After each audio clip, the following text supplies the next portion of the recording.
I'm the trouble starter, punking instigator. I'm the fear-addicted, danger illustrated. I'm the Firestarter, twisted Firestarter. You're the Firestarter, twisted Firestarter. I'm the Firestarter, twisted Firestarter.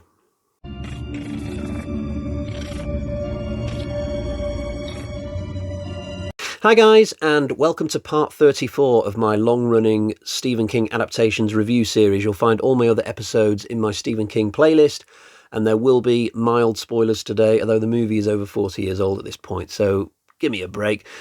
Firestarter is about a clinical trial's gone wrong, so there's this government agency called The Shop, and they organise this set of trials to test out a drug, but it ends up giving a weird side effect to all the participants. They start developing special abilities. So there's this one guy who realizes that he can mind control people now. Just by thinking it, he can make people do as he pleases. And he ends up having a daughter who can start fires just by thinking it. So once this government agency realise that there are people with abilities out there, they start cleaning house. They send all these government assassins out in unmarked cars to take these people down. And the story that we follow is largely concentrated on this one father-daughter team who are on the run. They want to try and evade the shop, and we will find out how they get on. Firestarter, the novel, came out in the same month that I was born, September 1980, and the movie followed in 1984, so they didn't hang about too long in bringing it to the screen. I don't think the novel has ever been one of King's most popular works from his early career, and by early I mean sort of 70s, 80s. I think by the time you get into the 90s, you're into his mid-career, if you like.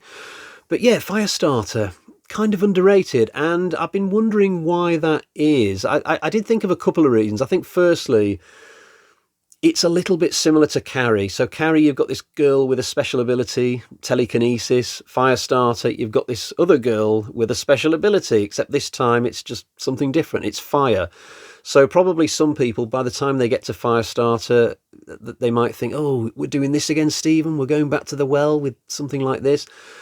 A bit harsh because honestly, Firestarter is a much different book to Carrie, but probably some people at least have thought that they just didn't want another book about a girl with a special ability, I suppose. And the other thing that it crossed my mind might be the case is that I think Carrie as a novel has the ability to touch people's souls a lot more, because I think most people will be able to dredge up some bad experiences of high school of some form or another. It might have been very different to what Carrie went through, but we all had a lot of extreme highs and lows at high school. It's a very intense part of life. So the story of Carrie, it could probably really affect a lot of people in many different ways.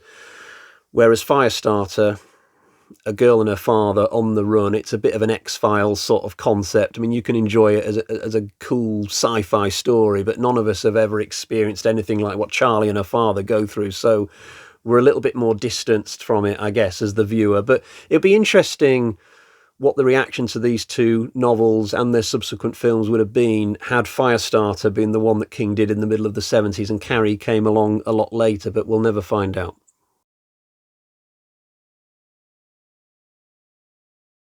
Both book and film jump straight into the action. So when we join the story, Charlie and her father are on this mad dash towards an airport and there are agents chasing them.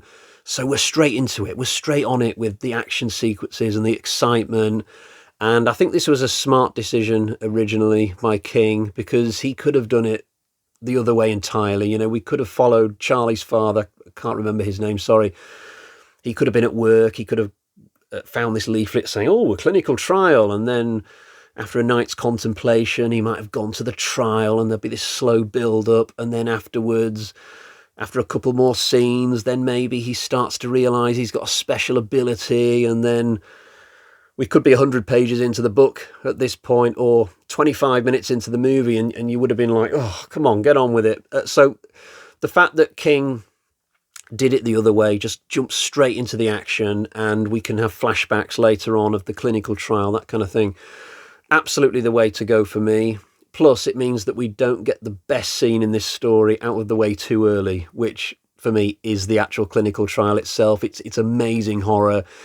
It's pretty good in the film. It was even better in the book because it's so scary, this concept of all these people in beds around this room, and then when they take the pill, they all start hallucinating and bad things are happening to the people around them. This one guy, his eyeballs are popping out or something, but the guy across the room is not sure if he's dreaming it or not. It's just pure horror. It's absolutely awesome. I loved it in the book, like I said, and the film does a pretty good job of replicating it. We had this situation in the UK, famous incident about 20 years ago. So there was this very similar clinical trial that happened for real, except it went really badly wrong. I think it happened in London. So a bunch of people, they took this pill. They would have been paid like £2,000 or something like that for doing it. But the things that started happening to these people right then and there in the room as well, like 20 minutes after they'd taken the pill or whatever, like it was like something out of Resident Evil. Like this one guy just had this massive boil like coming out the side of his head or something, and this other guy, like a couple of his fingers went gangrenous and fell off by the end of the day, and like all sorts of horrible twisted things started happening, and this was real.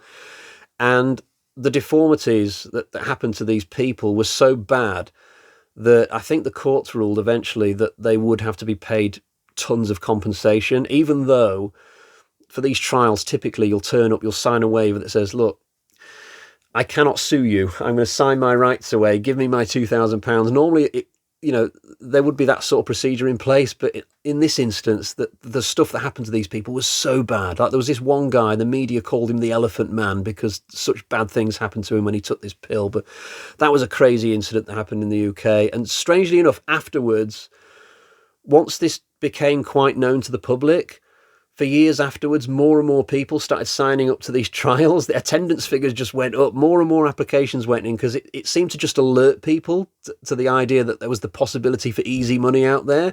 Because people took the opinion of, well, I mean, that same business that happened before, it's not going to happen again, right? Because they're going to have like more safety protocol. They're going to work harder in the lab to make sure that this kind of thing can't happen again. Kind of crazy that human beings would react that way.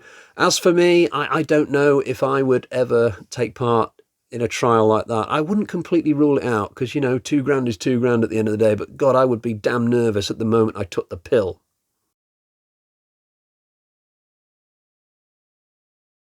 There's a very distinct anything can happen kind of feel to this story. Obviously, me personally, I had read the novel not just once but twice before I'd watched this film version. But when it got to the second half of this, I felt a little bit of a buzz on the inside because I started thinking to myself how a first-time watcher of this story would react to the situation in the farm compound. You've got Charlie locked in one room, you've got her dad across the other side of the building, two different villains in different places, lots of pieces on the board. And I think coming to this for the first time, you wouldn't have a clue how the final segment of the story is going to play out. And I like the fact that the story is set up that way. I think it's really good. This is possibly one of the most faithful adaptations I've seen of King's work. Both book and novel, very much the same for me. All the key points of the story are in the right place. The characters all have the same fates that they do in the book. The characters feel like they do in the book. There are a couple of minute changes here and there. I'm definitely going to talk about one or two of those a little bit later on in the video. But by and large, this film version does feel like Firestarter, the book. Funnily enough, the other really faithful King adaptation movie that comes to mind right now is Carrie, possibly because I was just talking about it earlier, but Carrie the movie does feel a hell of a lot like the book. And so does Firestarter, the movie, to the novel Firestarter. It's like whoever was the first person to sit down and attempt to do this script thought to themselves, well, we're starting off with a great novel, so we just need to try and repeat that, really. The cast for this is pretty decent. So Drew Barrymore plays Charlie. I guess she only would have been about 10 when this filmed. And you can't tell that it's Drew. You can't see the adult facial features of Drew Barrymore in this kid just yet. So when you're watching the film, you probably won't even think that it's Drew at any point. But it is her, and I guess it is kind of cool that she was in this film at the start of her life. The guy who plays Charlie's father, he's not quite as good for me. I mean, he's okay. There's nothing wrong with him. I just found the performance kind of mediocre. It probably didn't help me that when I was reading the novel, I pictured Liam Neeson playing that part, albeit a much younger version of Liam Neeson than what he is now, because he's in his 70s now. Probably a 90s Liam Neeson I was picturing when I read the novel, but Neeson would fit this character so perfectly, at least when he was younger. If you're the sort of person who reads King's novels quite regularly, I would implore you to try reading Firestarter one day, but picturing Liam Neeson playing this guy, it's so perfect. He'd play that part like a glove. The two villains, I think, fare better in the movie version of Firestarter. So the shop director, who's a very big character, he's played by Martin Sheen. That's an okay bit of casting for me, although it didn't help, I guess, that I just watched The Dead Zone a few weeks back, which also featured Martin Sheen. I think if you watch a lot of King adaptations in a short space of time, you will see a fair few actors pop up in multiple projects. I guess some people just got tight with the people behind these films, and up they pop like once, twice, thrice. You know, Martin Sheen was clearly one of those people. In the middle of the 80s, he got into both The Dead Zone and Firestarter. The character of Rainbird, who is a brilliant villain, he's played by a pretty famous actor, but his name's escaping me right now. The movie version is a bit old. He's older than how I envisaged the part was when I was reading the novel. In fact, I was picturing the guy from Predator, the guy who pulls a knife out on the log and takes on the Predator man to man. I pictured him playing Rainbird. I think that would have been perfect, but the guy in the movie, he's pretty solid as well.